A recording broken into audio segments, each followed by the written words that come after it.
Vous avez choisi Wartem 2 pour vous informer et vous avez bien fait. Mesdames et messieurs, bonsoir et toutes nos excuses pour ces retards. Nous commençons cette édition par des personnes qui vendent des objets anciens, objets constitués entre autres de peaux de serpents, d'oiseaux de différents types, mais aussi d'autres objets ayant attrait au traitement traditionnel des maladies. Ces vendeurs sont plus connus sous le nom Marabaka.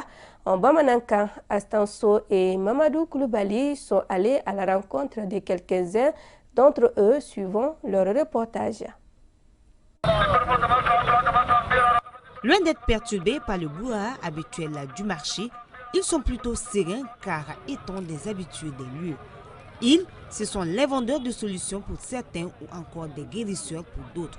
Dans le dialecte bamana, ils sont connus sous le pseudonyme Marabaka, qui veut littéralement dire les gardiens du savoir ou d'objets précieux. L'activité que nous exerçons n'est pas un simple travail.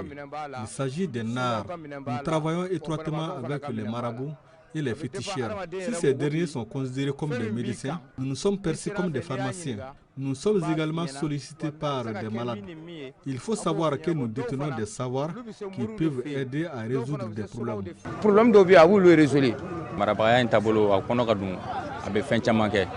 Cette activité est destinée à résoudre les difficultés qui peuvent survenir au cours de notre existence. Nous pouvons fournir à ceux qui sont dans les besoins des solutions pouvant apaiser leur foyer, créer la bonne entente et même aider les hommes qui souffrent. Exerçant ce métier depuis plusieurs décennies, ces vendeurs ont su se faire une place non sans difficulté. Un chemin parsemé d'embûches, mais qui n'a altéré en rien leur volonté d'exercer avec passion. Exercer ce métier n'est pas du tout repos. Il y a des malfaiteurs qui se font passer pour des connaisseurs.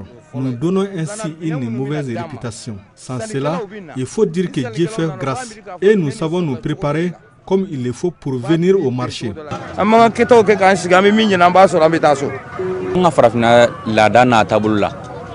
Notre métier est basé sur nos connaissances anciennes.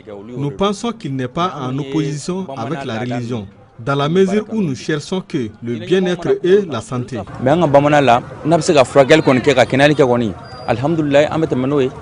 Connus comme étant d'une utilité certaine selon des appréciations, ces vendeurs d'objets n'entendent pas faire l'unanimité quant à leur raison d'être.